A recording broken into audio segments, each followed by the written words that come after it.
Commander, you've rained on my glorious parade. For this, I'm sending everything I've got at you. But I won't let you have the satisfaction of catching me. I'm escaping to the one place that hasn't been corrupted by capitalism.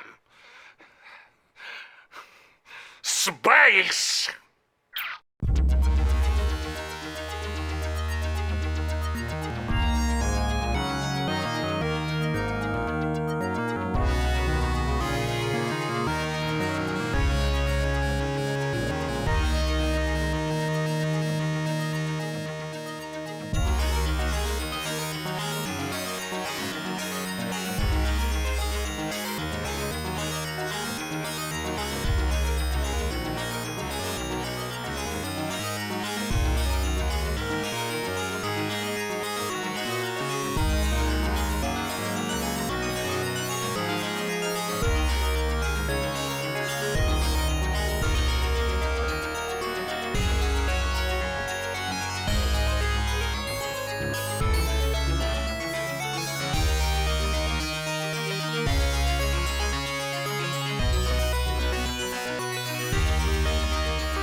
Galactic Tank Force, attack!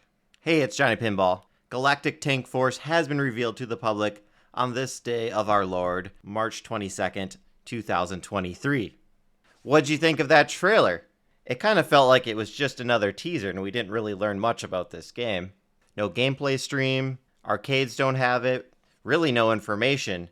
I guess we'll just have to wait for Texas Pinball Festival to play this one. As some of you guys may know, I was really hyped for Galactic Tank Force. That first teaser trailer with the music set my imagination off with that theatrical style music. And then we got to see the trailer with the guy in the tank, kind of looking left and right. Left a little bit mystery. The dialogue intrigued me in that one. Finally, we got the final teasers, and after revealing some of the game, my excitement dropped just a little bit, because my imagination had filled in the blanks, and it just didn't live up to my imagination. And here we are at the final reveal, and I think my anticipation outmatched what it actually looks like. So let's take a look at this game and see what we get. Alright, astronauts, here we have the feature matrix. Looks like they've upped this to 4 models.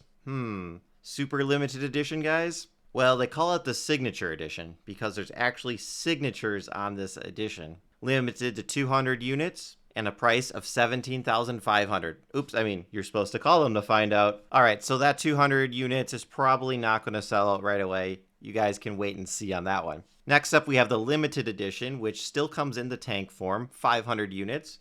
And we're looking at $10,995 for this. In a prior video, I anticipated only 3 models, and I thought the LE, which would be the tank, would come in at $12,000. So this is a little bit cheaper than what I thought the LE would be. Now the deluxe edition, this is what you'll see on the street, because you can see the classic edition, TBD. Sometime they'll make it. Once they've milked this market dry of all the money, then they'll trickle out the classic edition, which will end up being the truly limited edition, just like JJP's standard edition was. But back to the deluxe edition. It is not a tank, it is a pinball machine. But it does come with some extras that you really don't need if you're a location, like a shaker motor and Invisiglass, interior side art. So this is still aimed at the collector, and the price is $9,000, a little high for a location as well. The deluxe edition at $89.95 is exactly where I thought this one would land. Now the classic edition, if they do end up making this, and I think they will eventually, sometime in 2024, how much will that come in? Now, they're only including, if you look at this matrix, Invisiglass, which is $300 option, side art, that's $100, shaker mortar, that's $100, knocker kit, $50. And it looks like the playfield lighting bars might be considered a special feature. What would that cost? Maybe $300? Add all those up and you get about $850 worth of accessories. So that would have the classic edition somewhere around $8,300 to $8,500. Is that really going to push arcades to buy this game?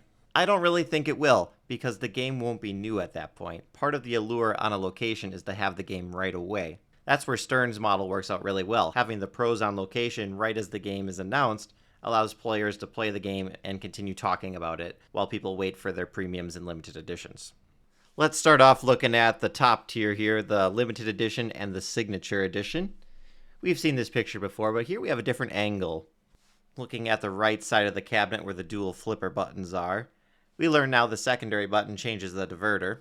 And we also know the back glass is some sort of 3D holographic effect. With the game set up, you can see the turret topper doesn't really do much. It's just a red light. Kind of a waste. I feel like people would still buy a third-party topper for this game because that's just not in your face enough. It's just a little beacon. Do you think the tank treads will get in the way of nudging this game?